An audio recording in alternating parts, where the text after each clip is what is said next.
అక్కొస్తేనే నేను ఈ తంతు చేసుకుంటాను నాన్న. అంటే ఏంటి ఇప్పుడు? ఎవరి కోసం ఈ తంతు జరిపించుకోనంటావా?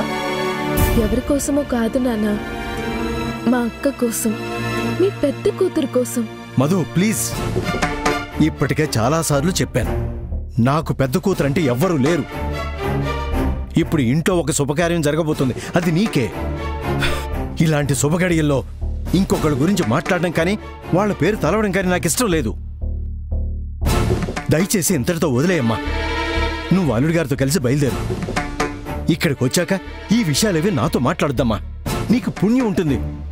ప్లీజ్ నాన్న, అక్కని మీరు తీసుకురావక్కర్లేదు. సరే అని ఒక్క మాట చెప్పండి నాన్న, అక్కని నేను తీసుకొస్తాను. ఆ మహాతల్లి చేసిన ఘనకార్యం వల్ల ఇప్పటికే సగం చచ్చిపోయాను. నన్ను పూర్తిగా చంపేయాలనుకుంటే నువ్వు ఏం చేయాలనుకుంటే అది చెయ్యమ్మా, ఎందుకంటే నేనేమి చెప్పలేను.